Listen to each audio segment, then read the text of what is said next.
오늘은 요한일서 3장 11절에서 24절 말씀을 가지고 오직 행함과 진실함으로 살아가라, 이런 제목으로 우리 말씀을 공부하겠습니다.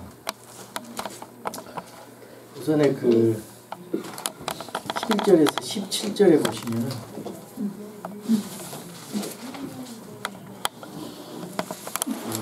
사랑을 하라는데 사랑하지 못하는 결과로서 나타나는 그런 부정적인 태도 세 가지가 나오고 있는데요. 여기에 이제 그 하나님 자녀들이 사랑하지 못하는 문제를 생명과 사망의 문제로 부각시켜서 문제를 다루고 있습니다.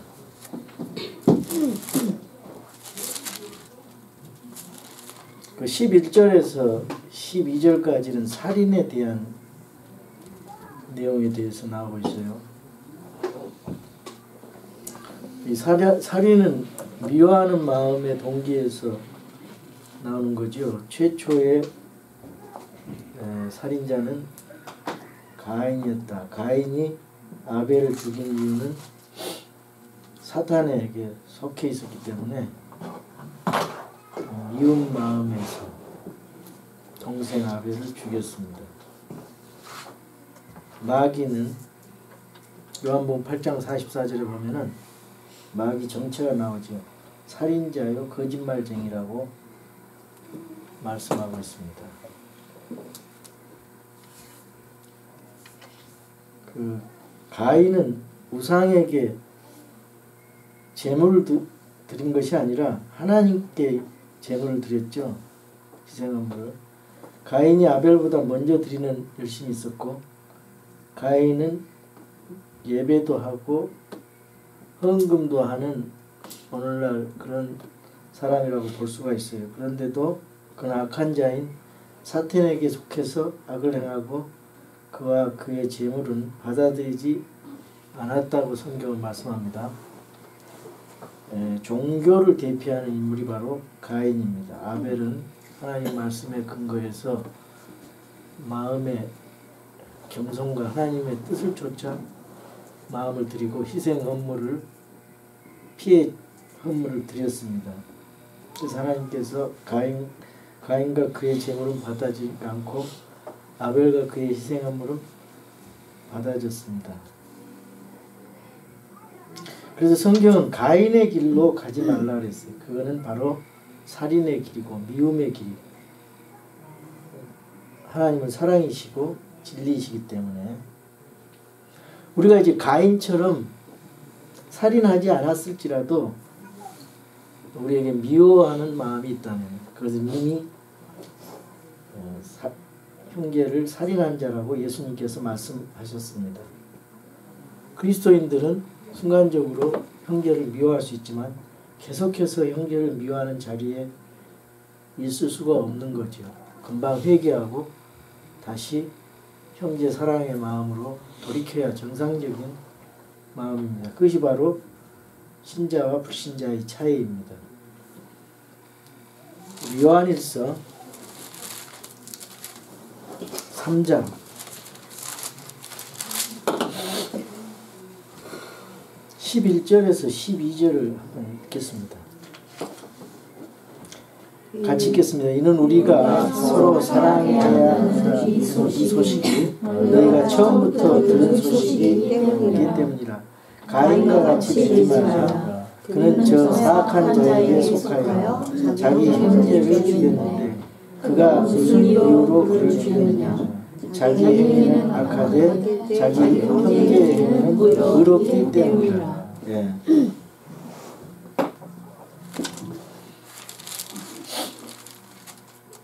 유다서 11절에는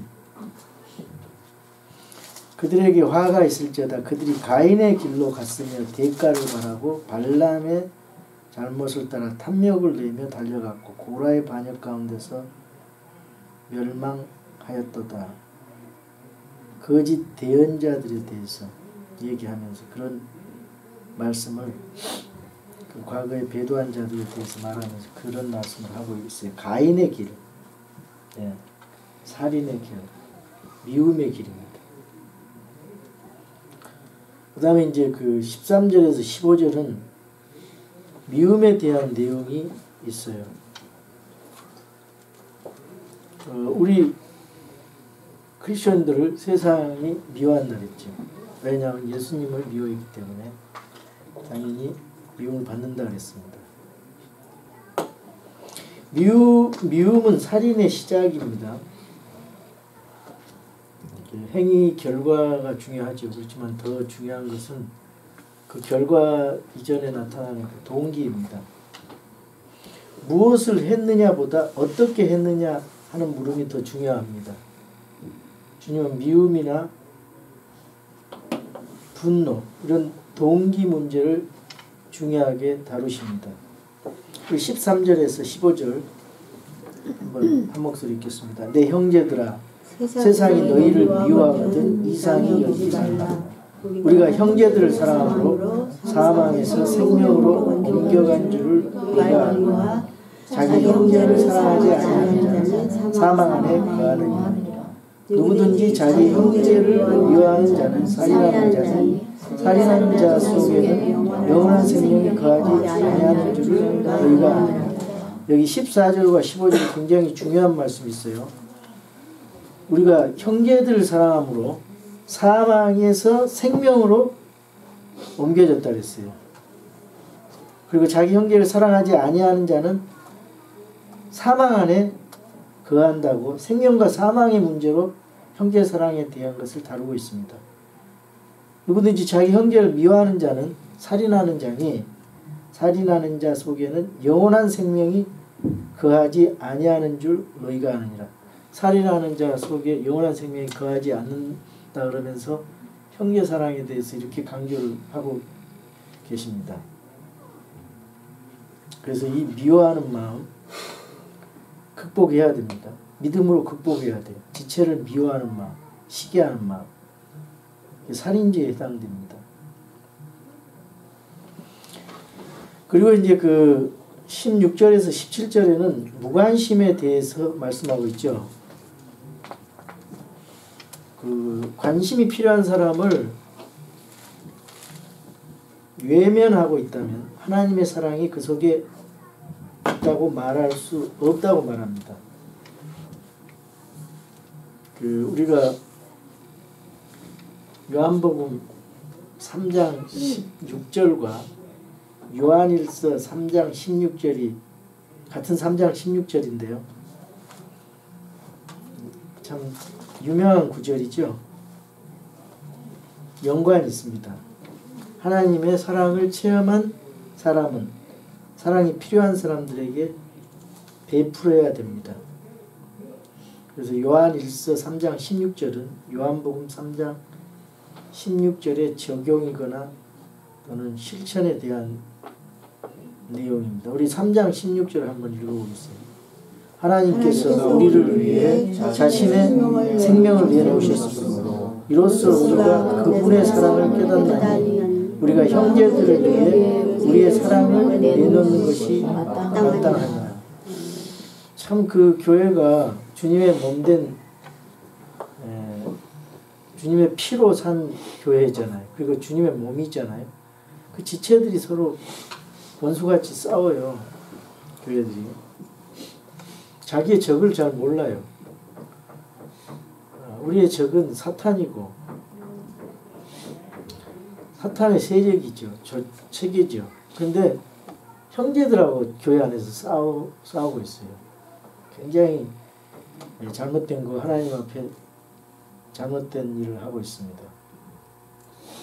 형제들끼리 서로 격려하고 칭찬해주고 힘을 모아서 주의 일을 해야 되고 섬겨야 되는데 이 원수처럼 대하고 교회 안에서 싸우면 안 된다 그 말이에요. 그거는 그 주님의 교회가 아니라 마귀 집단이에요. 그런데 교회 안에서 그런 일들이 자주 일어나요.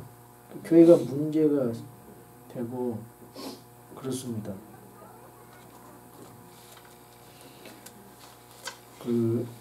우리는 이제 사랑을 18절의 말씀처럼 말과 혀로만 사랑하지 말고 오직 행함과 진실함으로 사랑하라 했는데, 우리 미국 교회 목사님들 그 설교 예화에 자주 나오는 그 요한복음 3장 16절 그 예화가 있어요. 여러분 잘 아시겠지만, 어떤 자선가 그 자선 사업가 할머니가 어떤 도시에 살면서 이제 그 사랑을 베풀고 있었답니다.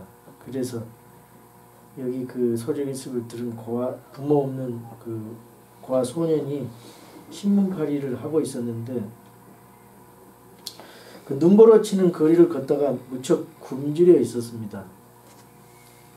그래서 그 소식을 듣고 우리 경찰관을 붙들고 먹을 것과 몸을 먹일 수 있는 곳을 물으면서 도와달라고 합니다. 그 경찰관은 그 소년에게 예수님을 믿는 그 유명한 요한복음 3장 16절 할머니를 소개하면서, 거기에 가거든 그 집에 도착하면은 초인종을 누르고 누구냐 그러면 요한복음 3장 16절이라고 대답해 봐라. 그러면 요한복음 3장 16절 할머니가 너를 도와줄 것이다. 이렇게 얘기를 했어요.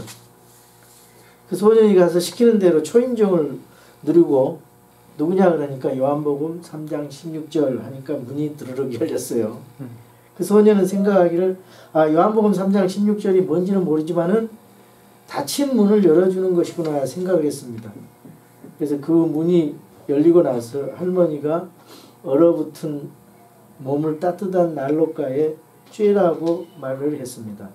몸을 다 녹인 다음에 고기 국물을 스프를 갖고 와서 좋은 식사를 갖다 줬어요. 그 요한복음 3장 16절이 뭔지는 모르지만은 참 이것이 춥고 배고픈 것을 해결해 주는구나 이렇게 생각을 했습니다. 음식을 다 먹은 뒤에 2층 목욕실에서 목욕을 하고 났습니다. 그리고 조그만 방을 가리키면서 쉬라고 했습니다. 그리고 그 이튿날 아침에 일어났어요. 할머니가 들어오시더니 따뜻한 코코아 한 잔을 주면서 마시라고 했습니다. 그래서 마셨어요. 그 소년은 요한복음 3장 16절이 뭔지는 모르지만은 그것은 닫힌 문을 열어주고 추운 나를 따뜻하게 해주고 더러운 나를 깨끗하게 해주고 피곤한 나에게 안식을 주고 목마른 나를 시원하게 하는 비결이라고 생각을 했습니다. 드디어 아침 식사 시간이 되었을 때 할머니는 성경을 가지고 나오시더니 요한복음 3장 16절을 읽으시면서 소년에게 이 구절의 뜻을 아느냐고 물었습니다. 소년은 그 구절이 뭔지 모르지만은 그것은 닫힌 문을 열고 추운 자기를 따뜻하게 하고 더러운 자기를 깨끗하게 해주고 피곤한 자기에게 안식을 주고 목마른 자신에게 시원하게 하는 것이라고 말을 했습니다. 할머니는 하나님의 사랑이 이 모든 것을 하신다고 설명해 줬습니다. 그리고 그보다 더 중요한 것은 예수 그리스도께서 그 소년을 위해서 십자가에 달려 돌아가 죽으시고 부활하셨어. 그 소년에게 영원한 생명을 주시는 길을 마련했으니 그 소년에게 예수님을 믿으라고 했습니다. 그래서 이 소년에게 예수 그리스도의 은혜와 사랑의 복음이 전해졌습니다. 이 아가페적인 사랑의 실천이 없이는 예수 그리스도의 복음이 증거될 수 없다 그 말입니다. 사람들은요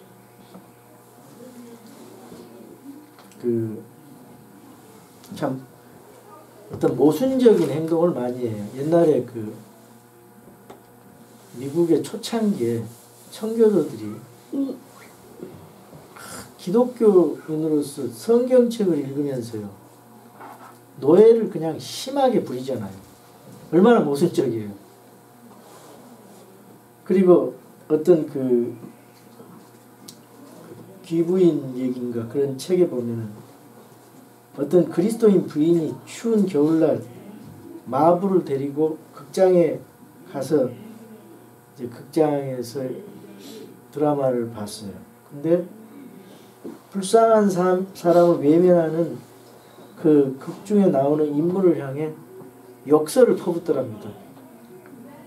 근데 그 순간 밖에서는 마부가 벌벌 떨면서 그 부인이 나올 때까지 춥게 그러고, 이런 모순된 삶을 우리가 사랑한다 그러면서 살고 있지는 않은지, 참 우리가 우리 자신의 삶을 점검해야 봐야 된다고 생각합니다. 하나님께서 나를 얼마나 사랑하는지 예수 그리스도의 십자가의 사랑을 통해서 우리가 사랑의 빚진 자지요. 그것을 체험한 사람은 나는 무엇을 어떻게 할 것인가 물어야 됩니다. 그분이 나를 위해서 생명을 버리셨으니 우리가 이로써 사랑을 알고 형제를 위하여 우리가 생명을 버리는 것이 마땅하지 않은가. 그런데 이 세상에서 형제를 위해서 생명을 버릴 수 있는 사람이 있습니까? 다 자기 살기에 바쁘지요. 아무리 사랑이만 하더라도 자기 생명을 버릴 사람이 어디가 있어요. 우리 예수님이 그렇게 해 주셨다 그 말이죠. 그래서 우리는 항상 주님 앞에 사랑의 빚을 진 자들입니다. 그래서 다른 사람들이 우리가 베풀어야 돼요. 우리 16절 17절 한번 읽겠습니다. 하나님께서 우리를 위해 자신의 생명을 내놓으셨으므로 이로써 우리가 그분의 사랑을 깨닫나니 우리가 형제들을 위해 우리의 생명을 내놓는 것이 마땅하니라. 그러나 누가 이 세상에 좋은 것을 가지고 있으면서 자기 형제가 궁핍한 것을 보고도 동정하는 마음을 닫아 그를 피하면 어찌 하나님의 사랑이 그 속에 거하겠느냐. 관심을 갖는 것이 사랑이에요. 사랑은 관심을 갖는 것이다. 첫 번째. 사랑은 주는 것이다. 사랑은 긍휼히 여기는 것이다.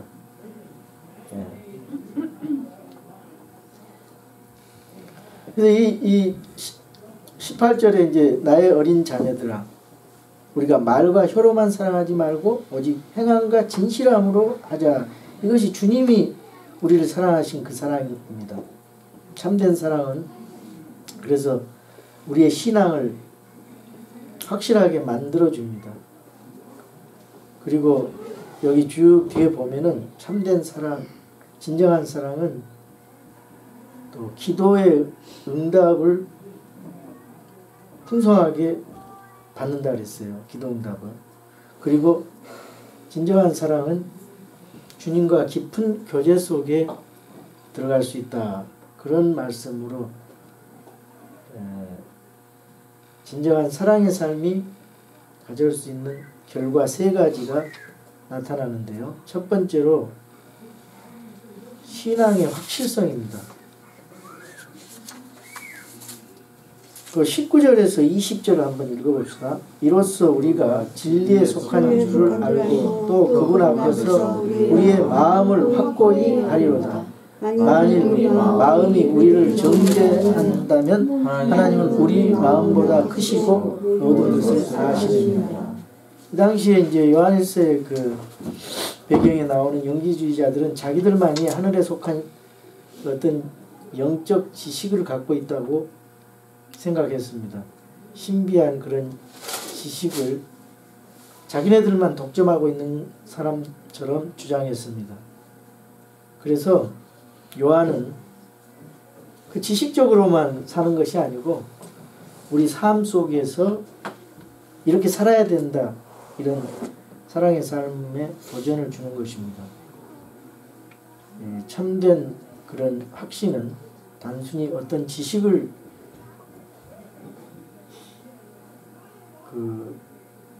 습득하는 것을 통해서 주어지는 것이 아니고 내가 마땅히 살아야 될 그런 진정한 삶을 실천할 때, 사랑의 삶을 실천할 때 확신이 있다는 거죠. 하나님을 믿는다라면서 우리 삶이 엉망일 때 그러고도 그리스도인이라고 말할 수 있습니까? 물론 이제 구원받은 사람은 그리스도인이지만은 아마 사탄이 고소를 할 것입니다. 저런 엉망이 저런 식으로 사는데 하나님 저 사람이 구원받은 사람입니까? 고소를 할 거예요. 또 자기 자신도 삶에 자신이 없고 엉망일 때 자기 자신이 그리스도인이라는 확신을 유지할 수 없게 사탄이 참소할 것입니다. 그러나 우리가 하나님 말씀 안에서 형제를 사랑하는 삶을 살아갈 때 진리에 속한 사람이라고 확신할 수 있다고 19절에 말씀하고 있어요. 이로써 우리가 진리에 속한 줄 알고 또 그분 앞에서 우리의 마음을 확고히 하리로다. 만일 우리 마음이 우리를 정죄한다면 하나님 우리 마음보다 크시고 모든 것을 아시느니라. 21절에서 22절은요. 기도의 응답에 대한 내용이에요. 자기 삶에 확신이 없는 사람은요. 하나님 앞에 담대히 나갈 수가 없어요. 요한은 자기 자신의 삶에 근거한 기도의 확신을 가르치고 있어요.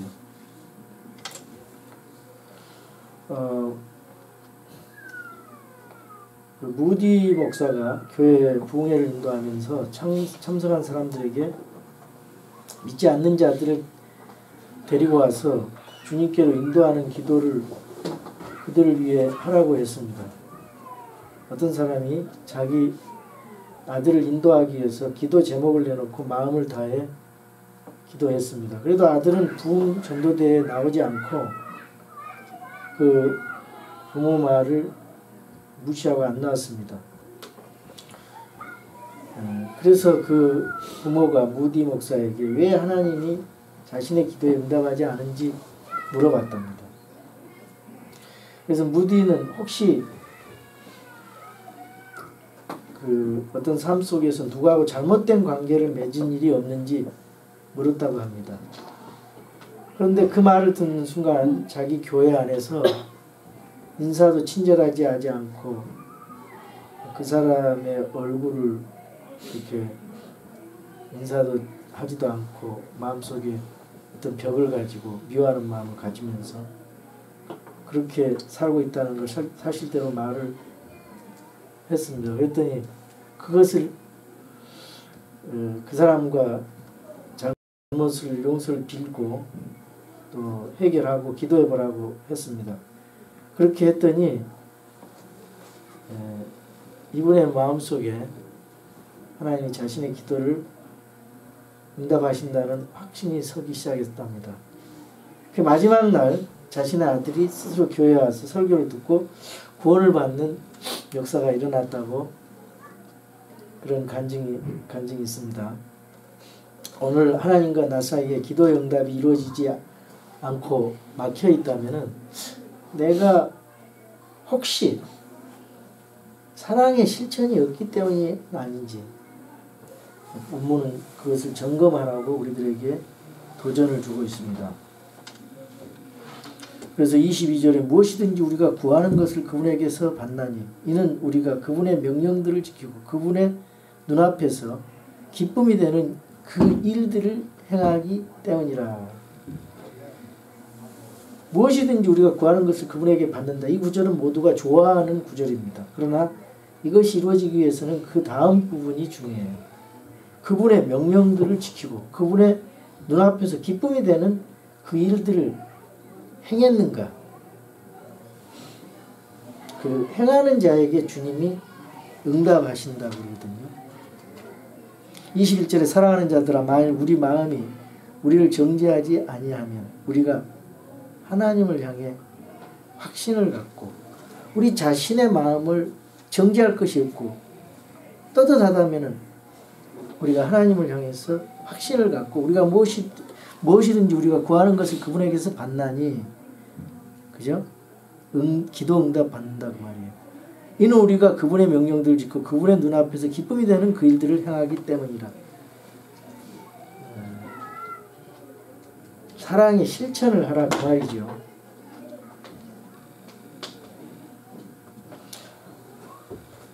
그리고 세 번째 참된 사랑을 하게 되면은 첫 번째로는 확신이 생기고, 두 번째는 기도응답이 이루어지고, 세 번째는 주님과 깊은 교제 속에 들어간다고 23절에서 24절에 말씀해요. 23절에서 24절 그분의 명령은 이것이니 곧 우리가 그분의 아들 예수 그리스도의 이름을 믿고 그분께서 우리에게 명령을 주신 대로 서로 사랑하는 것이라. 그분의 명령들을 지키는 자는 그분 안에 거하고 그분은 그 안에 거하시나니 그분께서 우리에게 주신 성령으로 말미암아 그분께서 우리 안에 거하신 줄을 이로써 우리가 아느니라. 성경에 나타난 모든 명령, 이걸 한마디로 말하면 예수님 믿고 형제를 사랑하라, 이런 내용 속에 요약이 됩니다. 제가 설교를 하는 것도 예수님 잘 믿고 형제를 이게 사랑하고 베풀라, 그런 의미입니다. 이 땅에서 예수님을 사람들에게 소개해서 믿게 하고 또 그 사람들을, 믿게 한 사람들을 섬기는 것이죠. 24절에 그분의 명령들을 지키는 자는 어떤 특권을 약속하냐면은, 거기 보세요. 임페스의 관계. 그분의 명령들을 지키는 자는 그분 안에 거하고 그분은 그 안에 거한다 그랬어요. 병에 물을 채워놓고 큰 병 속에 작은 병을 넣으면 그게 임페스. 큰 병 속에 작은 병이, 작은 병 속에 큰 병이 들어간다는 거죠. 마찬가지로 예수님이 내 안에, 내가 예수님 안에 들어가서 거하는 거죠. 주님과의 참된 교제가 이루어진다, 그 말이죠. 사랑의 주님과 정말 깊은 사랑의 교제를 하며 사랑의 체험을 하시기를 원하십니까? 성경은 율법의 완성이 사랑이라고 했습니다. 그리고 하나님을 사랑하고 네 이웃을 내 몸과 같이 사랑하라 했습니다. 우리는 그 주님의 말씀의 명령에 순종해야 됩니다. 그래야 주님과의 깊은 교제 속에 들어가는 것입니다. 사랑이신 하나님과 교제하기 위해서 그 사랑을 실천하고 우리의 인격과 우리 삶 속에 의와 사랑의 삶을 살아가는 저와 여러분이 됩시다. 아멘.